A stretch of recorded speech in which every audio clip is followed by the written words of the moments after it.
وما آتاكم الرسول فخذوه وما نهاكم عنه فانتهوا واتقوا الله إن الله شديد العقاب. السلام علیکم ورحمۃ اللہ وبرکاتہ. نحمده ونصلی علی رسولہ الکریم. اشہد ان لا الہ الا اللہ وحدہ لا شریک لہ واشہد ان محمدا عبدہ ورسولہ. آج کے درس کا عنوان ہے حافظ الدنیا حافظ المشرق والمغرب.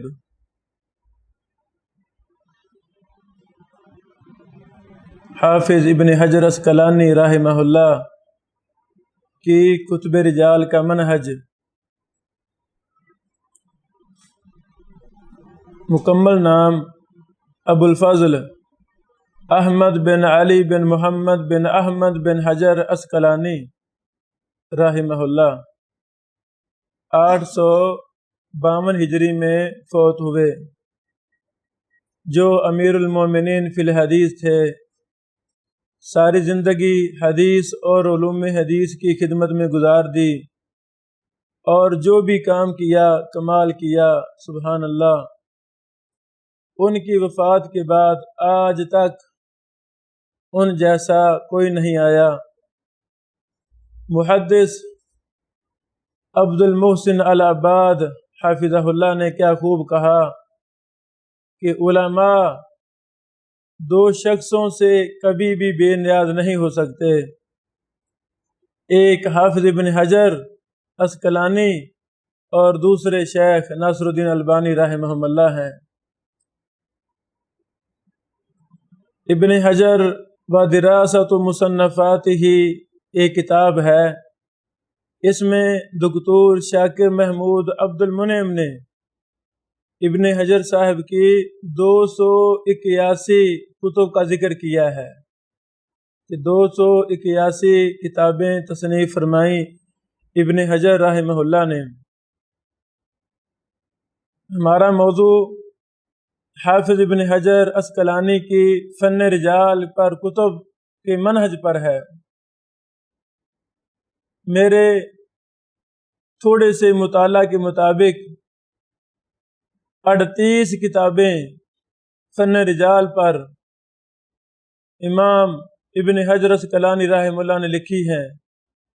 پہلے ان 38 کتابوں کے نام میں بیان کرنا چاہتا ہوں. الاصابہ فی تمییز صحابہ، انباء الغمر بابناء العمر، تبصیر المنتبہ بتحریر المجتبہ، تعجیل المنفعہ بزوائد رجال الائمۃ الاربعہ، تقریب التہذیب، تہذیب التہذیب، توالی تأسیس بمعالی ابن ادریس، الدرر الکامنہ فی اعیان المئۃ الثامنہ، رفع الاسر عن قضاة مصر، لسان المیزان، المجمع المؤسس للمعجم المفہرس، نزہۃ الالباب فی الالقاب، تعریف اہل تقدیس بمراتب الموصوفین بالتدلیس، الاعلام بمن ذکر فی البخاری من الاعلام، الاعلام بمن ولی مصر فی الاسلام، الالقاب، تحفۃ اہل التحدیث عن شیوخ الحدیث، التعریج علی التدریج، ترجمۃ النووی، التعریف الاوحد باوحام من جمع رجال المسند، تعریف الفیہ بمن عاش میہ، تقریب التقریب، تقویم السناد بمدرج الاسناد، تہذیب المدرج، توضیح المشتبہ للعزد فی الانساب، ذیل الدرر الکامنہ، طبقات الحفاظ، فوائد الاحتفال فی بیان احوال الرجال لرجال البخاری، الفوائد الجمہ فی من یجدد الدین لہذه الامہ، مختصر البدایہ والنہایہ لابن کثیر، مختصر تہذیب الکمال، المسلسل بالاولیہ بطرق علیہ یا علیہ، المشتبہ، المقصد الاحمد فی من کنیتہ ابو الفضل واسمہ احمد، نزہۃ الالباب فی الانساب، نہایت التقریب و تکمیل التہذیب بالتہذیب۔ اللہ اکبر۔ مختصر تاریخ ابن دمشق 37 کتابیں، اور 38ویں حدث ساری جو فتح الباری کا مقدمہ ہے، یہ کتاب، اس کو بھی میں فن رجال کی کتاب سمجھتا ہوں، کیونکہ حدث ساری کے اندر جہاں حافظ ابن حجر عسقلانی رحمہ اللہ نے امام بخاری رحمہ اللہ کے حالات پر، صحیح بخاری کے امتیازات خصوصیات پر بحث کی، منہج پر بحث کی، وہاں ابن حجر عسقلانی رحمہ اللہ نے حدث ساری کے اندر جو فتح الباری کا مقدمہ ہے، اس میں فصل سادس، فصل سابع، فصل ثامن اور تاسع، یہ 4 فصلیں، ان پر روات حدیث پر ہی بحث کی ہے، جو پڑھنے کے لائق ہے۔ حافظ ابن حجر عسقلانی رحمہ اللہ کی یہ 38 کتابیں فن رجال کی کتابیں ہیں۔ جب ہم غور کرتے ہیں تو ابن حجر عسقلانی رحمہ اللہ نے کئی ایک کتب کی تخریج کی، اور جب بھی کوئی محدث کسی کتاب کی تخریج کرتا ہے تو لا محالہ ان کتابوں میں راویوں پر بحث کرنا ضروری ہوتا ہے۔ مثلا درایا فی تخریج احادیث الہدایہ، التلخیص الحبیر، الاستدراک علی الحافظ العراقی فی تخریج احادیث الاحیاء، تخریج احادیث الاذکار للنووی، تخریج احادیث الاربعین للنووی، تاریخ تخریج احادیث مختصر ابن الحاجب، تعقبات علی الموضوعات، تغلیق التعلیق، التمییز فی تخریج احادیث الوجیز، المطالب العالیہ، ہدایت الرواة الی تخریج احادیث المصابیح والمشکات۔ اللہ اکبر۔ یہ چند کتابوں کے نام گنوائے ہیں، اس کے علاوہ اور بھی کتب ہیں جن کتابوں کی حافظ ابن حجر عسقلانی رحمہ اللہ نے تخریج کی ہے۔ سب سے پہلے ہم ابن حجر عسقلانی رحمہ اللہ کی مشہور و معروف کتاب لسان المیزان کا منہج بیان کرنا چاہتے ہیں۔ ان 38 کتابوں کا ہر پر بحث کرنے کے لیے ایک لمبا وقت درکار ہے۔ اہم کتابیں فن رجال پر جو ابن حجر عسقلانی رحمہ اللہ نے لکھی، ان کا منہج ہم پیش کیے دیتے ہیں۔ لسان المیزان یہ ابن حجر رحمہ اللہ کی ایک ضخیم کتاب ہے۔ حافظ ابن حجر رحمہ اللہ نے یہ کتاب میزان الاعتدال کو بنیاد بنا کر تحریر کی ہے۔ میزان الاعتدال یہ امام ذہبی کی کتاب ہے، اور میزان الاعتدال میں صرف ضعیف، کذاب، مجہول، وضاع، متروک، یعنی ضعیف راویوں کو جمع کیا گیا ہے میزان الاعتدال میں۔ اس میں اضافے کیے، یہ اضافے 2 طرح کے ہیں۔ حافظ ابن حجر رحمہ اللہ کے سامنے جب بھی کوئی کتاب آئی، کوئی تخریج پر کتاب آئی، یا اصول حدیث پر کتاب آئی، یا رجال پر کتاب آئی، حافظ صاحب نے اس کو ایک دفعہ پڑھا، اس میں کمیاں نظر آئیں، کچھ اضافوں کی ضرورت محسوس ہوئی تو فوراً استخارہ کرتے تھے. اللہ اکبر. ہر اچھے کام سے پہلے استخارہ کرنا چاہیے. استخارہ کرتے تھے، اس کے بعد اس کام کو کرنا شروع کر دیتے تھے. جس کتاب پر عام علماء سال ہر سال لگا دیتے، ابن حجر رحمہ اللہ کے وقت میں اتنی برکت تھی، قلم اتنا تیز تھا، ذہن اور ذکا اللہ تعالیٰ نے اتنا تیز عطا فرمایا تھا کہ سالوں میں لکھی جانے والی کتابیں مہینوں میں لکھ دیتے تھے، اور مہینوں میں جو کتابیں لکھی جاتی ہیں وہ عموماً چند دنوں اور ہفتوں میں لکھ دیتے تھے. اللہ اکبر. میزان الاعتدال پر حافظ ابن حجر رحمہ اللہ نے 2 طرح کے اضافے کیے. پہلی قسم مستقل اضافے، یہ وہ تراجم ہیں جنہیں ابن حجر نے شامل کیا، ذہبی کی کتاب میں پہلے نہیں تھے، اور اضافے کیے جو ضعیف مجروح ہیں، اس کتاب کی شرائط پر ہیں، اس میں نہیں تھے، اس پر کئی ایک اضافے کیے.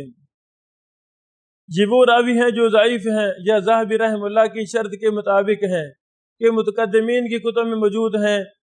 ایسے راویوں کے شروع میں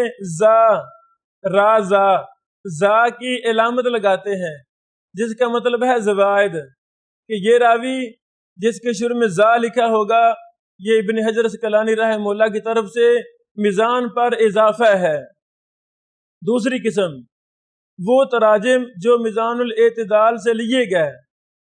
کتنے تراجم ہیں ابن حجر صاحب نے ان کو میزان سے ہی لیا ہے، لیکن اس ترجمے میں کچھ کمی تھی، جرح و تعدیل کے لحاظ سے، حکم کے لحاظ سے کوئی نہ کوئی اضافہ ابن حجر صاحب کے پاس تھا، تو پہلے وہ میزان الاعتدال کی عبارت نقل کرتے ہیں، اس کے بعد انتہا لکھتے ہیں. انتہا، الف نون تا ہا یا، انتہا یعنی یہاں تک امام ذہبی کی عبارت وہ ختم ہو گئی ہے. انتہا لکھنے کے بعد حافظ ابن حجر رحمہ اللہ اس کے بعد اپنا کلام شروع کرتے ہیں، اسی راوی کے بارے میں مزید معلومات جرح و تعدیل کی ان کو وہاں لکھتے ہیں. ابن حجر رحمہ اللہ نے ایک کام یہ کیا، وہ تمام راوی حذف کر دیے میزان سے جن کی روایات کتب ستہ، جنہیں ہم صحیح ستہ کہتے ہیں، صحیح نام کتب ستہ ہی کہنا چاہیے، جن کی روایات کتب ستہ میں پائی جاتی ہیں، اس لیے کہ ان کے تراجم تفصیل کے ساتھ تہذیب الکمال میں آ چکے ہیں. یعنی جو راوی میزان الاعتدال میں کتب ستہ کے ہی موجود تھے ان کو حذف کر دیا. وجہ کیا کہ انہی کے تراجم، انہی کے حالات تہذیب الکمال علامہ مزی رحمہ اللہ کی کتاب میں وہ تفصیل سے آ چکے تھے، اب ان کو دوبارہ یہاں رکھنا مناسب نہیں تھا. امام ابن حجر فرماتے ہیں کہ اس کے 2 فائدے ہیں. پہلا اختصار اور جامعیت، دوسرا تہذیب الکمال کے راوی کئی قسم کے ہیں. سکہ ائمہ کرام، سکہ مقبول راوی، صحیح الحفظ، اور صحیح الحفظ ایسے ہیں کہ ان کو رد نہیں کیا گیا. متروک اور مجروح راوی ایسے نہیں تھے. وہ اگر مقصد ان راویوں کا جاننا ہے جو متکلم فی ہیں تو ان کے تراجم تہذیب الکمال میں مفصل موجود ہیں. حافظ ابن حجر رحمہ اللہ نے کتاب کے آخر میں جن تمام راویوں کو میزان سے حذف کیا تھا ان کی فہرست آخر میں لکھ دی ہے. جب بھی حافظ ابن حجر رحمہ اللہ کسی بھی کتاب پر کام کرتے تو اپنے دور کے محدثین، اس سے پہلے ائمہ محدثین نے اس کتاب پر تھوڑا یا زیادہ کوئی بھی کام کیا ہوتا، ان تمام کاموں کو اپنے سامنے رکھتے اور ان کے فوائد بھی اپنی کتاب میں جمع کرتے تھے. جو بھی ہم کتاب دیکھتے ہیں اس میں ابن حجر رحمہ اللہ کا یہی طریقہ کار ہے. مثلا یہی کتاب لسان المیزان لکھتے وقت حافظ ابن حجر نے ان راویوں کا اضافہ بھی کیا جنہیں امام عراقی نے ذہبی پر استدراک کیا. جب میزان الاعتدال کتاب لکھی گئی، لوگوں میں 4 مہینوں میں امام ذہبی نے میزان الاعتدال لکھی تھی. بلکہ 2 دن کم۔ یہ میزان کے آخری صفحے پر لکھا ہوا ہے کہ میں نے میزان کو 2 دن کم 4 مہینوں میں لکھا اور 4 سال مسلسل اس کو پڑھتے رہے، اس میں اضافے وغیرہ کرتے رہے۔ یہ اہم محدثین کا طریقہ ہوا کرتا تھا، وہ کتاب کو لکھ کر اپنے پاس رکھتے تھے، ساری عمر اس میں اضافے وغیرہ کرتے رہتے۔ جس طرح تہذیب و تہذیب کا ایسا نسخہ عرب علماء کو ملا ہے، جس نسخے کو ابن حجر اسقلانی رحمہ اللہ نے پوری زندگی اپنے مطالعہ میں رکھا، پہلے کتاب لکھ لی تہذیب و تہذیب، ساری عمر اپنے مطالعہ میں رکھا، اس میں اضافے وغیرہ کرتے رہے، وہ نسخہ ابن حجر رحمہ اللہ کی قلم سے وہ سعودی علماء کو ملا۔ اب الحمدللہ ایک لجنہ، ایک ٹیم مدینہ یونیورسٹی میں اسی تہذیب و تہذیب کے ابن حجر رحمہ اللہ کے قلم سے اضافوں والے نسخے پر کام کر رہی ہے الحمدللہ، اور عنقریب شائع ہونے والا ہے۔ اور یہ مصنف کا سب سے معتبر نسخہ ہوتا ہے۔ مثلا میں نے کتاب لکھی ہے تو اس کتاب پر 10 سال یا 20 سال مجھے اللہ زندگی دے دے، شائع ہونے کے بعد میں اضافے کرتا رہوں، کمی کوتاہیاں نکالتا رہوں، تو سب سے معتبر یہی ہے نا۔ مجھے اپنے لیکچر کا پتہ ہے کہ میں نے کہاں غلطی کی ہے، پہلے جو لیکچر ہوئے اس میں ہمیں پتہ ہے فلاں زیر پن جبر پڑھ لی ہے، تو بعض دفعہ نہیں ذہن میں کیا رہا، تو مصنف کو اپنی غلطی کا خود پتہ ہوتا ہے۔ تو ابن حجر اسقلانی رحمہ اللہ نے اپنے استاد محترم امام عراقی، جن کے پاس 10 سال ٹھہرے تھے، 20 سال والی بات غلط ہے، پہلے ایک لیکچر میں ہم نے 20 سال کہا تھا جو غلط ہے، صحیح بات یہ ہے کہ ابن حجر اسقلانی امام عراقی کے ساتھ 10 سال ٹھہرے تھے، 20 سال والی بات غلط ہے۔ تو عراقی صاحب نے میزان الاعتدال پر استدراک کیا تھا، میزان الاعتدال پر جو استدراک کیا تھا وہ ابن حجر صاحب کے سامنے تھا، وہ بھی اضافے اپنے کتاب میں جمع کر دیے۔ انہیں زال کے ساتھ لکھا ہے، زال، زا نہیں زال، زا اس راوی کی شروع میں لکھا ہے جو ابن حجر صاحب نے خود اضافے کیے ہیں، اور زال اس راوی کے ساتھ لکھا ہے جو امام عراقی رحمہ اللہ کی کتاب استدراک علی میزان الاعتدال سے اخذ کیے ہیں۔ سبحان اللہ، آپ یہاں سے بھی اندازہ لائیں ایم محدثین کتنے ایماندار تھے، کتنی دیانتداری تھی کہ اگر ایک راوی امام عراقی نے تلاش کیا ہے، میزان پر اضافہ کیا ہے، تو یہ نہیں چوری کر کے اس کے بغیر کسی بات کے اس کو اپنے نام لکھ لیں، یہ بڑی بات ہے جی ابن حجر بڑے بندے ہیں، یہ راوی بھی خود تلاش کی ہے، نہیں، رمز بنا دیا کہ زال اگر لکھو شروع میں تو سمجھ لو یہ میرے استاد محترم امام عراقی رحمہ اللہ نے میزان الاعتدال پر اضافہ کیا ہے۔ اللہ اکبر۔ اس کے علاوہ تراجم کو حروف موجم کے اعتبار سے ترتیب دیا ہے، الف با تا حروف تہجی کے اعتبار سے۔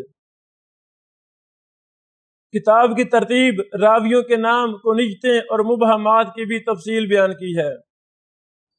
ابن حجر رحمہ اللہ نے لسان المیزان کے شروع میں میزان کا مقدمہ ہی نقل کیا ہے جو ذہبی نے لکھا رحمہ اللہ، اور اس کے بعد مفصل مقدمہ اپنے طرف سے لکھا ہے، اور بعض غریب اصطلاحات جرح و تعدیل، مشکل جرح و تعدیل کے الفاظ، ان کی توضیح بھی اپنے لسان کے مقدمہ میں بیان فرمائی ہے۔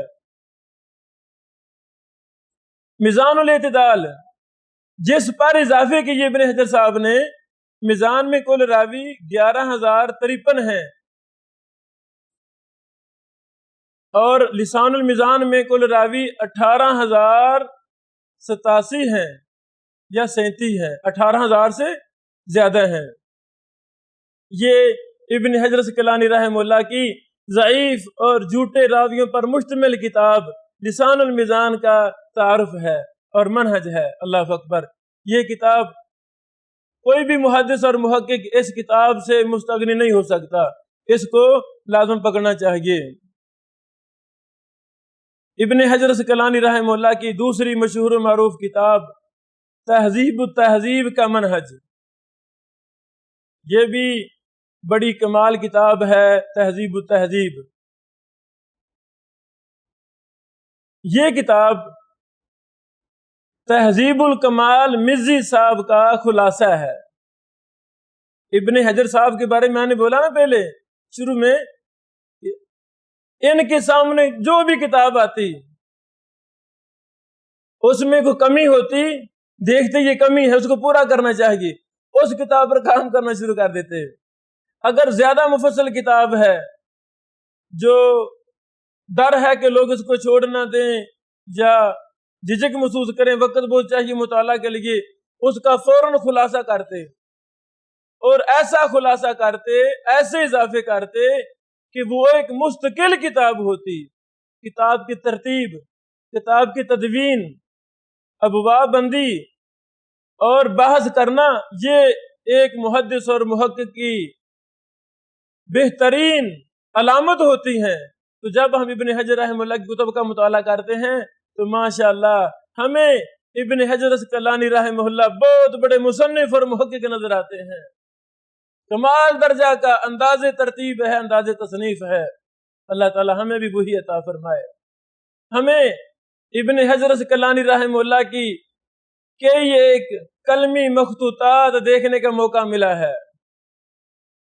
انتہائی جلدی میں لکھتے تھے، یہ نہیں آہستہ آہستہ جیسے ہم لکھتے ہیں۔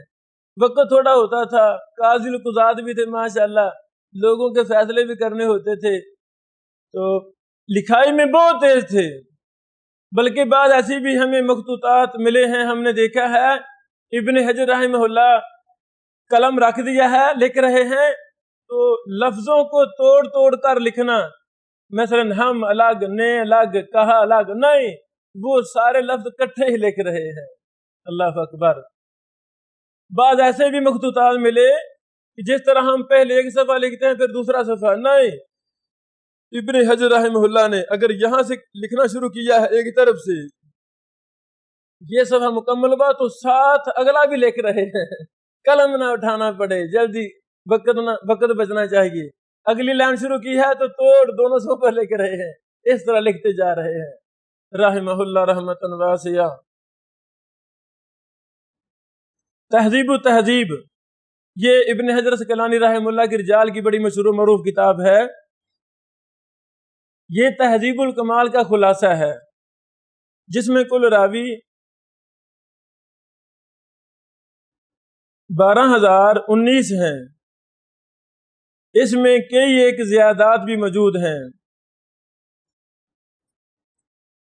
ذہبی کی تذہیب التہذیب اور مغلطائی کی اکمال تہذیب الکمال، یہ دونوں کتابیں، ذہبی کی تذہیب التہذیب اور مغلطائی کی اکمال تہذیب الکمال، یہ دونوں کتابیں علامہ مزی رحمہ اللہ کی تہذیب الکمال پر کتابیں ہیں، اضافے ہیں، خلاصہ ہے۔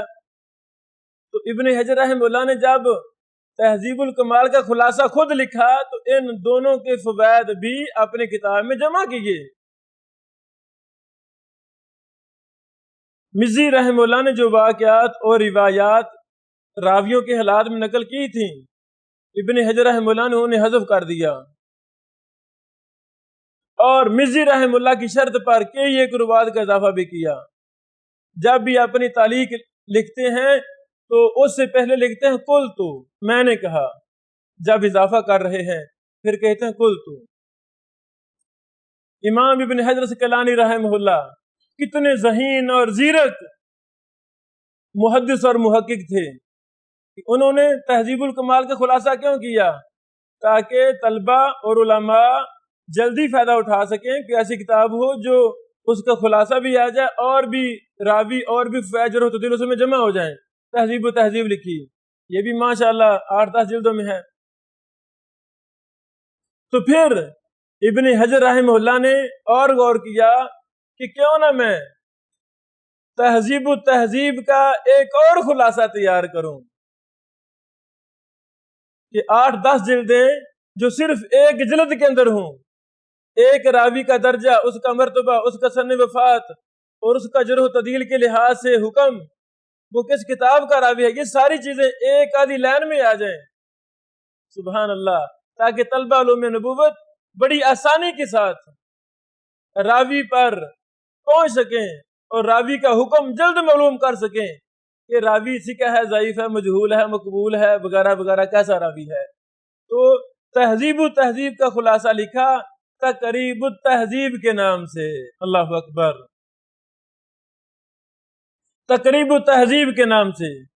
مزے کی بات، جب ہم ابن حجر اسقلانی رحمہ اللہ کے حالات پر کتب لکھی گئیں ان کا مطالعہ کرتے ہیں، ہمیں وہاں پر تقریب التہذیب کا خلاصہ بھی ملتا ہے، جس کا نام رکھا ابن حجر صاحب نے تقریب التقریب۔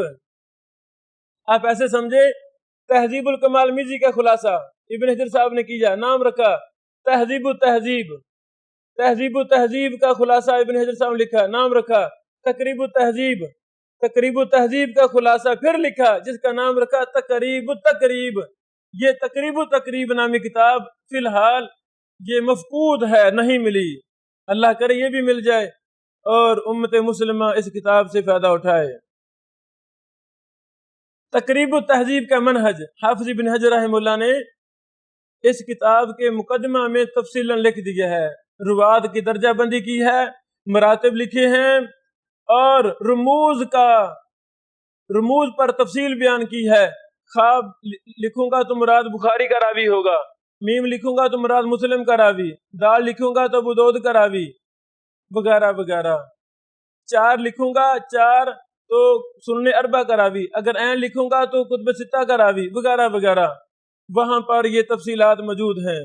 جو میں بیان کرنا چاہتا ہوں بات، ابن حجر رحمہ اللہ بھی انسان تھے، بہت بڑے محدث اور مجتہد تھے، ان سے راویوں پر فیصلہ کرنے میں جزوی چند ایک غلطیاں بھی ہوئی ہیں، جن کا حافظ ابن حجر اسقلانی رحمہ اللہ کے بعد سے لے کر آج تک ائمہ محدثین جس طرح ابن حجر اسقلانی رحمہ اللہ کی کتب سے بہت زیادہ فائدہ اٹھا رہے ہیں، الحمدللہ انسان ہونے کے ناطے چند ایک جزوی غلطیاں ان سے ہوئی ہیں، وہم اور تساہل واقع ہوا ہے۔ ان کی مثالیں تقریب التہذیب میں بھی ملتی ہیں۔ مثلا تقریب میں حافظ صاحب نے ایک راوی کو ضعیف کہا، اپنی دوسری کتاب میں اس کو ثقہ کہا، تقریب میں مقبول کہا، دوسری کتاب میں اس کو ثقہ کہا۔ اس طرح کی کئی ایک مثالیں آپس میں بھی ان کی ملتی ہیں۔ وہاں پر ہمیں دیگر ائمہ جرح و تعدیل کے اقوال کو لازم پکڑنا چاہیے اور تمام اقوال کو سامنے رکھ کر متشددین، معتدلین اور متساہلین ائمہ جرح و تعدیل کے مراتب کا لحاظ رکھ کے ہمیں راجع موقف اختیار کرنا چاہیے کہ یہ راوی ضعیف ہے یا ثقہ ہے۔ اور اہل الحدیث تو کسی کے مقلد ہوتے ہیں، الحمدللہ ہم ہر بات میں تحقیق کے قائل ہیں، خواہ فقہی مسئلہ ہو، خواہ جرح و تعدیل کا مسئلہ ہو، خواہ اصول حدیث کا مسئلہ ہو، ہم اصول و قواعد کے قائل ہیں، نہ کہ ہم کسی کی تقلید کے قائل ہیں۔ تقریب التہذیب پر کئی ایک نقد لکھے گئے، کئی ایک اس پر کام ہوئے۔ مثلا شیخ شعیب ارناؤت رحمہ اللہ ابھی چند ماہ پہلے 2016 میں وفات پا گئے، اللہ ان کو جنت الفردوس عطا فرمائے، ان کی بڑی خدمات ہیں۔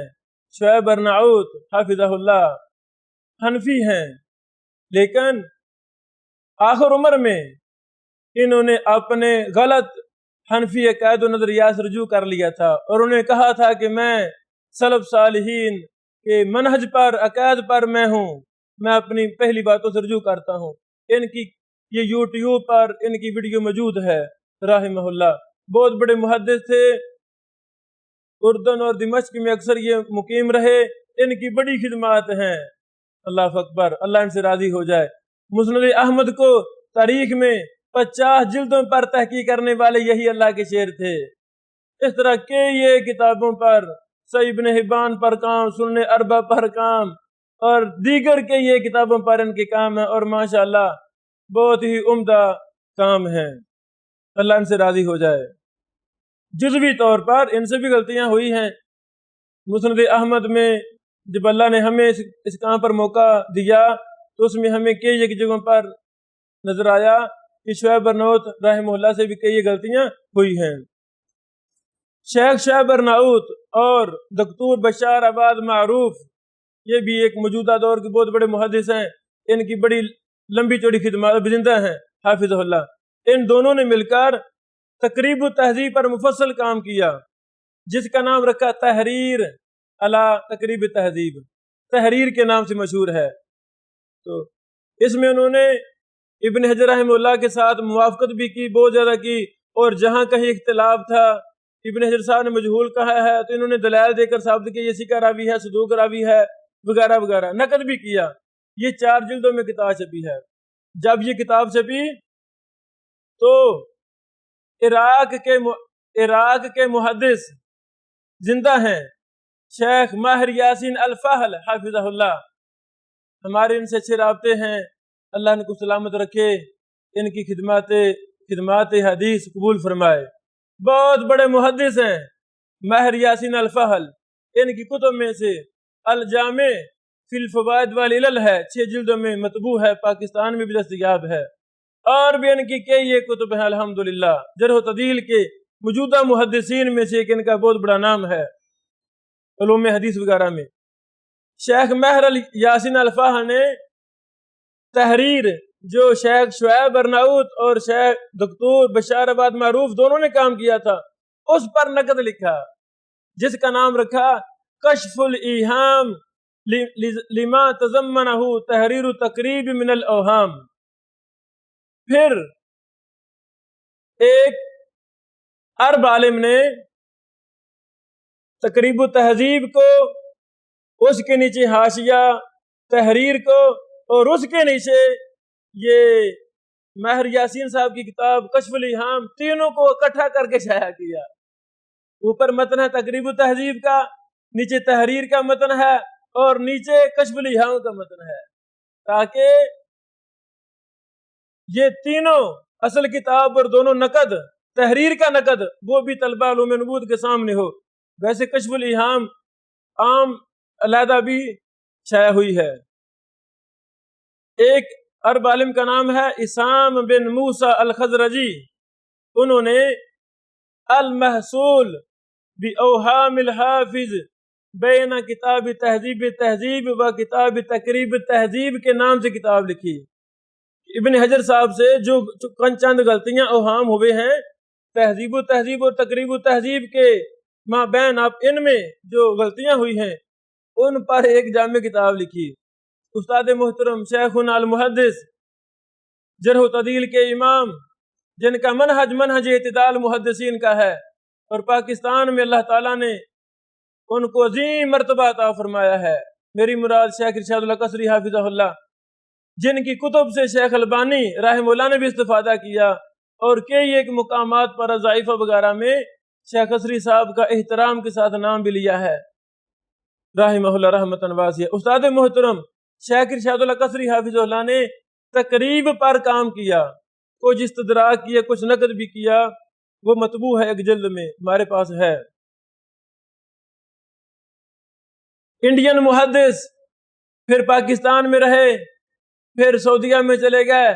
اللہ تعالیٰ نے رابطہ عالم اسلامی میں بطور محقق ان کو مقرر فرمایا اور نیشنلٹی بھی عطا فرمائی۔ میری مراد محدث العصر ابو الاشبال شاگرد بہاری مکی حافظہ اللہ، یہ جرح و تعدیل کے موجودہ دور میں ایک امام ہیں، محدث ہیں بہت بڑے، ابو الاشبال شاگرد بہاری پاکستانی سما مکی کہنا چاہیے، بہاری مکی نہیں، پاکستان میں بھی رہے، فیصل آباد پڑھاتے رہے 3-4 سال، پھر وہ سعودی عرب گئے، وہاں اللہ نے کام کا موقع دیا، اب وہاں ہی نیشنلٹی ہے، کہ یہ کتاب پر کام کیا۔ تو اس شیخ صاحب ابو الاشبال شاگرد حافظہ اللہ نے تقریب پر کام کیا، کچھ نقد کیا، کچھ استدراک کیا، کچھ تحقیق کی، جو ایک جلد میں مطبوع ہے، فجزاہم اللہ خیرہ۔ ایک اور عرب عالم نے تقریب و تہذیب پر کئی کتابوں کو جمع کر دیا، مثلا المراسیل، اس کے فوائد بھی جمع کر دیے، پھر طبقات المدلسین، حافظ ابن حجر رحمہ اللہ کی کتاب کی فوائد بھی جمع کر دیے۔ اس طرح اور بھی کئی کتابوں کو انہوں نے ہر راوی کے لیے جمع کر دیا ہے، یعنی تقریب و تہذیب وہ ایسی کتاب ہے جس پر کام مسلسل ہو رہے ہیں، ہر کوئی محدث اپنے انداز میں کام کرتا ہے۔ ایک عرب محدث نے تقریب التہذیب پر ایسا کام کیا کہ اس کی 4-5 جلدیں بنا دی ہیں، یعنی اضافے کر رہے ہیں، کچھ اضافے کر رہے ہیں، کچھ اعتراض کر رہے ہیں، اس پر مسلسل کام جاری ہے۔ بہت ہی عمدہ اور انصاف پر مبنی حافظ ابن حجر رحمہ اللہ نے اس کتاب میں حکم لگائے ہیں۔ انسان ہونے کے ناطے، مجتہد ہونے کے ناطے کچھ غلطیاں اوہام ہوئے ہیں جو ائمہ محدثین اس پر نقد لکھ رہے ہیں، ان سے ہمیں بہت زیادہ فائدہ اٹھانا چاہیے۔ اس سے یہ بھی ثابت ہوا کہ جب بھی ہم کوئی کتاب کا مطالعہ کریں، خصوصاً علم حدیث پر، جرح و تعدیل پر، تو ہمیں اس کتاب پر لکھی گئی تنقید کا بھی مطالعہ کرنا چاہیے تاکہ ہمیں شرح صدر ہو، کہیں ہم غلطی والے منہج پر قائم نہ ہو جائیں۔ حافظ ابن حجر رحمہ اللہ کی ایک مشہور و معروف کتاب جرح و تعدیل پر، رجال پر، تعجیل المنفعہ بزوائد رجال الائمۃ الاربعہ، یہ بڑی مشہور و معروف کتاب ہے، ایک جلد میں شائع ہوئی۔ پھر دکتور اکرام الحق حافظہ اللہ ان کی تحقیق سے 2 جلدوں میں شائع ہوئی، پھر اس پر کے یہ کام کیے گئے۔ تعجیل المنفعہ میں حافظ ابن حجر رحمہ اللہ کا کیا منہج ہے وہ پیش خدمت ہے۔ اس کتاب میں 1727 روات پر بات کی گئی ہے، 1727۔ مختصراً پہلے یہ سمجھیں ائمہ اربع، امام احمد بن حنبل رحمہ اللہ، امام شافعی رحمہ اللہ، امام مالک رحمہ اللہ اور امام ابو حنیفہ رحمہ اللہ، ان چاروں کی کتب حدیث میں امام ابو حنیفہ رحمہ اللہ کی طرف ایک منسوب ہے خسرو صاحب کی مسند امام ابی حنیفہ، اس کے راوی، اور امام شافعی کی کتابوں کے راوی، امام احمد بن حنبل کی کتابوں کے راوی، اور امام مالک بن انس رحمہ اللہ کی کتابوں کے راوی، یعنی ائمہ اربع کی کتب حدیث کے رجال پر حافظ ابن حجر رحمہ اللہ نے الگ کتاب لکھی ہے۔ جو طالب علم امام شافعی کی کتابوں کے رجال دیکھنا چاہتا ہے تو وہ تعجیل المنفعہ دیکھے۔ اس طرح دیگر 3 ائمہ ان کی کتابوں کے روات کو الگ سے جمع کیا ہے۔ اس کتاب کا منہج کیا ہے؟ علامہ، اصل میں یہ کتاب علامہ شریف الحسینی الدمشقی رحمہ اللہ کی التذکرہ فی رجال العشرہ سے تلخیص ہے۔ جہاں ابن حجر رحمہ اللہ نے علامہ حسینی رحمہ اللہ کی کتاب کا خلاصہ کیا ہے، وہاں علامہ حسینی رحمہ اللہ سے کئی ایک غلطیاں واقع ہوئی تھیں، ان پر نقد بھی کیا ہے۔ اللہ اکبر۔ ابن حجر رحمہ اللہ بڑے نقاد تھے، کسی کی ذرا برابر غلطی کو معاف نہیں کرتے تھے۔ کوئی ایسی کتاب نہیں ہے جو تنقیدات سے نہ بری ہوئی ہو۔ آپ کو تو علم ہوگا،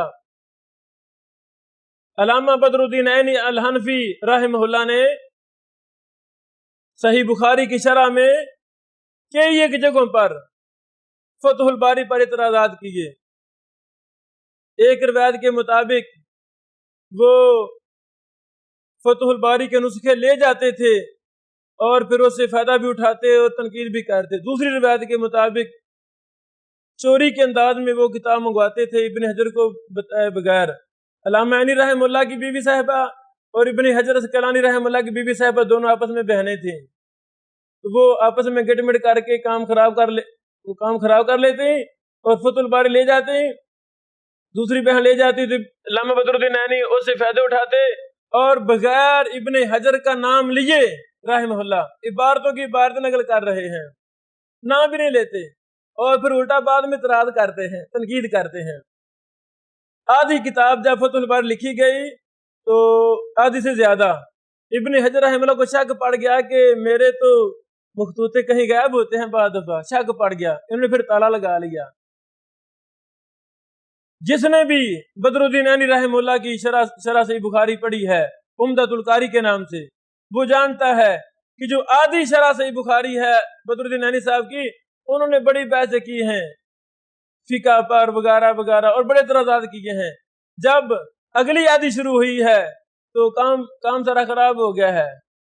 پھر آگے فتح الباری تو نہ تھی نا, آگے تو نہیں تھی, اس کو تالا لگ گیا, اب کام خراب ہو گیا.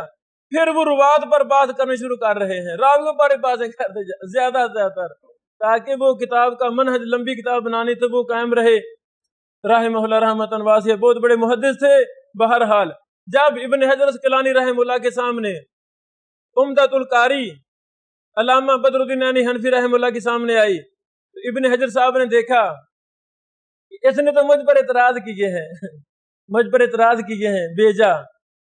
ان اعتراضات کے جواب میں ابن حجر اسقلانی رحمہ اللہ نے انتقاض الاعتراض کے نام سے 2 جلدوں میں کتاب لکھی. یہ کتاب بھی شائع ہو چکی ہے, جس میں علامہ عینی رحمہ اللہ کے اعتراضات کے دندان چکن جواب دیے. جامعہ سلفیہ فیصل آباد میں آج سے تقریباً 13 سال پہلے 2 علماء نے, 2 فاضلین جامعہ نے ایک مقالہ پیش کیا آخری سال میں.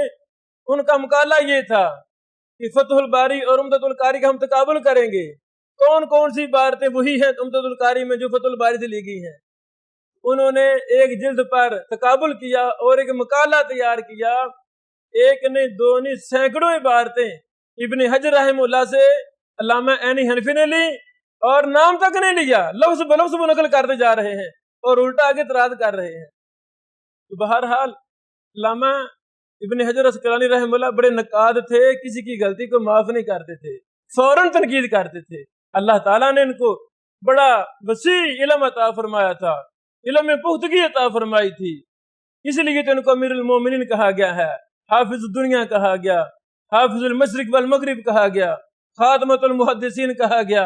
ایسے نہیں کسی نے کہا, کوئی وجہ تھی. محدثین دعا کرتے تھے اللہ ہمیں ابن حجر جیسا حافظ عطا فرما, ہم سے ابن حجر جیسی خدمات لے لے. دنیا میں مشرق و مغرب شمال و جنوب میں کوئی بھی ایسا عالم دین, ایسا محدث اور محقق جو ابن حجر رحمہ اللہ سے فائدہ نہ اٹھائے, کیسے ہو سکتا ہے وہ محدث اور محقق ہو. اللہ ان کی قبر پر کروڑوں رحمت نازل فرمائے. ہمارے گاؤں کے ساتھی حافظ یاسر مکی حافظہ اللہ ام القرآ میں زیر تعلیم ہیں. انہوں نے پچھلے سال 2016 میں مصر کا دورہ کیا, علمی دورہ کیا. تو لوگوں سے پوچھا کہ ہم نے اسقلان جانا ہے, ابن حجر رحمہ اللہ کے شہر بھی ہم نے جانا ہے.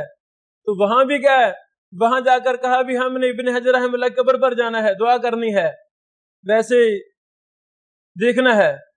لوگ لے گئے, وہاں کے باسی اسقلان کے لے گئے.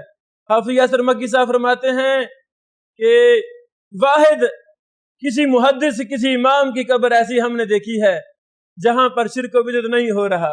انہوں نے کہا ایک نہر ہے, اس کا کنارہ ہے, کنارے کے اوپر کچی سی قبر ہے, جس طرح قبر ہونی سنت کے مطابق ہونی چاہیے, نہ کوئی کمرہ ہے نہ کوئی مزار ہے, کچھ بھی نہیں ہے, عام سادہ سی قبر ہے کچی.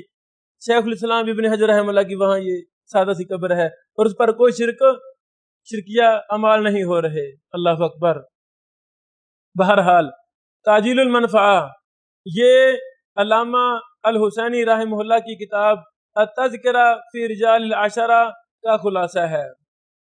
تو علامہ حسینی رحمہ اللہ انسان ہونے کے ناطے ان سے کئی غلطیاں ہوئیں, تو ابن حجر صاحب نے غلطیوں پر نوٹس لیا ہے, تنقید کی ہے. مثلا راوی کی تصحیف کی وجہ سے علامہ حسینی رحمہ اللہ نے کئی ایک جگہ پر غلطی کی ہے, راوی کی نام کی تصحیف کی وجہ سے. مثلا ایک راوی ہیں ابراہیم بن قازعہ, ان کے بارے میں لکھتے ہیں علامہ حسینی رحمہ اللہ مجہول عن مثلہ. اس کے رد میں ابن حجر فرماتے ہیں یہ غلطی ہے جو تصحیف کی وجہ سے پیدا ہوئی ہے, حالانکہ یہ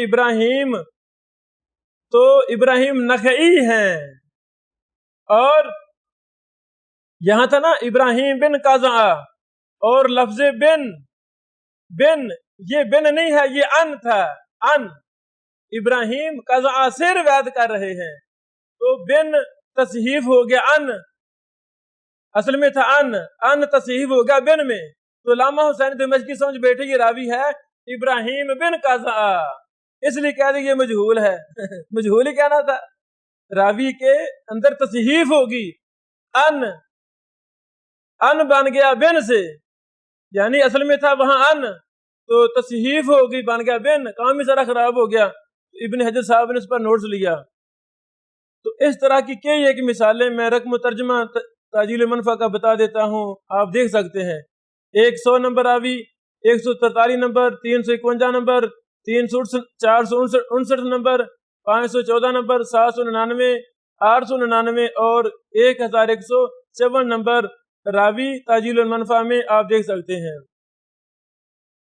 تحریف کی وجہ سے بھی علامہ حسینی سے کئی یہ غلطیاں ہوئی ہیں جن پر ابن حجر نقد کیا ہے. مثلا جبیر بن عمر القرشی راوی ہیں. جبیر بن عمر اور عمر میں فرق کیا ہے کہ اگر آخر میں واو ہو تو وہ عمر بن جاتا ہے، واو نہ ہو تو کیا پڑھنا ہے؟ عمر. محدثین نے یہ واو کا اضافہ کیا ہے عمر اور عمر میں فرق کرنے کے لیے. ایک راوی ہے جبیر بن عمر القرشی کے بارے میں حسینی صاحب فرماتے ہیں لا یدرا من ہوا، پتہ نہیں چلا کہ یہ کون ہے، اس کا کوئی معلوم نہیں ہوا یہ کون ہے. تو اس کے نقد میں ابن حجر فرماتے ہیں انما ہوا حبیب بن عمر، کہ جبیر کو تم نے حبیب سمجھا، عمر کو تم نے عمر سمجھا. تصحیف ہوگی نا، لفظ تھا حبیب، تحریف ہو کر وہ بن گیا جبیر، کام ہی سارا خراب ہو گیا. اس طرح کئی ایک مثالیں تاجیل المنفع میں آپ دیکھ سکتے ہیں. راوی نمبر 128، راوی نمبر 270. علامہ حیثمی رحمہ اللہ جو امام ابن حجر کے استاد محترم تھے، جیسے عراقی صاحب استاد محترم تھے، استاد سے بھی غلطی ہو جائے تو احترام کا پہلو پکڑتے ہوئے اس پر بھی تنقید کرنا کوئی حرج نہیں ہے. ہمیں علم عزیز ہے، محدثین عزیز ہیں، علم کی حفاظت عزیز ہے، حدیث عزیز، جرح و تعدیل عزیز ہے. یہ نہیں استاد نے غلطی کی ہے تو استاد کی بندہ تنقید نہ کرے، اس پر آدھا نہ لکھے نہیں جی استاد جو ہوئے پھر. تو بھائی ایسی بات نہیں ہونی چاہیے. استاد کا احترام اپنی جگہ لیکن تنقید وہ اپنی جگہ. ابن حجر صاحب نے علامہ حیثمی پر بھی بڑی تنقیدات کی اسی کتاب کے اندر. علامہ حیثمی نے حسینی کی کتاب پر استدراک کیا، اس استدراک پر بھی ابن حجر رحمہ اللہ نقد کیا. مثلا 14 نمبر راوی ہے تاجیل المنفع کا، 39 نمبر ہے، 533 نمبر ہے، 672 نمبر ہے، 779 نمبر ہے، آپ دیکھ سکتے ہیں. امام ابو زرع عراقی، یہ امام عراقی کے بیٹے ہیں. ابو زرع وہ نہیں جو ابو حاتم راضی کے ساتھی تھے، وہ نہیں، یہ امام عراقی کے بیٹے تھے ابو زرع عراقی. ابو زرع عراقی نے ذیل الکاشف کے نام سے کتاب لکھی تھی، تو ابن حجر رحمہ اللہ نے اس سے بھی فائدہ اٹھایا اور اس کی بھی کئی ایک غلطیوں پر تنقید کی. مثلا آپ دیکھ سکتے ہیں تاجیل المنفع رقم 31، 362 اور 506 وغیرہ میں. حضرات گرامی، حافظ ابن حجر رحمہ اللہ نے تاجیل المنفع کی شروع میں مفصل مقدمہ لکھا ہے جس پر مفصل بحث کی ہے. علامہ ابو عبداللہ محمد بن علی بن حمزہ الحسینی الدمشقی نے کتاب لکھی جس کا نام التذکرہ برجال العشرہ انہوں نے نام رکھا. انہوں نے اس میں تہذیب الکمال کے روات کے ساتھ 4 کتب کے مزید راوی جمع کیے. موطا، مسند شافعی، مسند احمد اور مسند ابی حنیفہ جو خسرو نے مرتب کی تھی، حسینی صاحب نے کاشف کی طرح مختصر یہ کتاب تیار کی. تہذیب الکمال کا ابن حجر رحمہ اللہ نے جب خلاصہ کیا اس کا نام تہذیب و تہذیب رکھا. اس میں کئی ایک زیادات بھی کیے، پھر اس کا ایک اور خلاصہ تقریب و تہذیب کے نام سے بھی کیا جو ہم نے پہلے تفصیل بیان کر دی ہے. حافظ ابن حجر تاجیل المنفع کے مقدمہ میں خود لکھتے ہیں میں نے حسینی کی کتاب سے ان راویوں کو الگ کر دیا جو تہذیب الکمال للمزی میں نہیں تھے. پھر مجھے حسینی صاحب کی مستقل کتاب ملی جس کا نام الاکمال بمن فی مسند احمد من الرجال ممن لیس فی تہذیب الکمال، یہ علامہ حسینی کی دوسری کتاب تھی۔ اللہ اکبر۔ مسند احمد کے وہ راوی جو تہذیب الکمال میں نہیں ہیں، انہوں نے لگ اس پر کام کیا۔ میں نے، ابن حجر فرماتے ہیں، میں نے اس کتاب سے بھی کئی فوائد اکٹھے کیے۔ پھر میں نے اپنے شیخ نور الدین الحیثمی کے ایک جز پر اطلاع پائی جو انہوں نے حسینی پر استدراک کیا، اور حسینی مسند احمد کے جن راویوں کو چھوڑ گیا ان کو جمع کیا۔ پھر مجھے ابو زرع العراقی الدمشقی جو امام عراقی کے بیٹے تھے ان کی کتاب ملی جو ذیل الکاشف کے نام سے تھی۔ اس کتاب میں ان راویوں کو جمع کیا گیا تھا جن کو حافظ ذہبی نے الکاشف میں ذکر نہیں کیا، حالانکہ وہ تہذیب الکمال میں تھے، ذہبی سے چھوٹ گیا کاشف میں۔ میں نے ان علماء سے کسی کی بھی غلطی پر اطلاع پائی ہے تو میں نے اس کا تعاقب ضرور کیا ہے۔ یہ تاجیل المنفعہ جلد نمبر 1 صفحہ نمبر 236 سے اور 237 پر یہ بات لکھی ہوئی ہے۔ جس طرح تقریب التہذیب پر کئی محدثین نے کام کیا، اسی طرح تاجیل المنفعہ پر بھی کئی ایک محدثین نے کام کیا۔ پہلا کام ابو الاشبال شاگرد بہاری مکی، جس کا ذکر میں نے ابھی پہلے چند لمحے کیا ہے، کہ مکہ کے بڑے مشہور معروف محدث جرح و تعدیل کے امام، بڑے تنقیدی اور بڑے سخت ہیں، بڑے جراح ہیں، اللہ شیخ صاحب کی حفاظت فرمائے۔ انہوں نے تاجیل المنفعہ کا خلاصہ لکھا ہے، اس کتاب کا خلاصہ لکھا، اس کا نام رکھا زبدۃ تاجیل المنفعہ، اور کئی ایک رباط کا اضافہ کیا۔ اپنے اس زبدہ کے مقدمہ صفحہ نمبر 10 میں لکھتے ہیں کہ میں نے تلخیص کے وقت الاکمال اور شرح المسند لأحمد شاکر سے بعض اضافے بھی کیے ہیں۔ ہر وہ ترجمہ جو تاجیل اصل کتاب میں نہ ملے وہ میری طرف سے ہے، یعنی کوئی تقابل کرے میرے زبدہ کا اصل کتاب سے، جو وہاں راوی نہیں ہے یہاں ہے، تو سمجھ لے کہ وہ ابو الاشبال شاگرد بہاری مکی حافظ اللہ کی طرف سے اضافہ ہے۔ پھر مجھے تاجیل کا نسخہ دکتور اکرام اللہ بن امداد الحق حافظ اللہ کی تحقیق والا نسخہ ملا۔ میں نے اس سے تقابل کیا اور بعض ان کے استدراک سے اضافہ کیا، خصوصاً وہ روات جن کا تعلق مسند امام ابی حنیفہ سے ہے، اور میں نے بعض رموز کی تصحیح کی جو میرے پاس تاجیل المنفعہ کے ناقص نسخوں میں غلط تھی، ان کی میں نے تصحیح بھی کی۔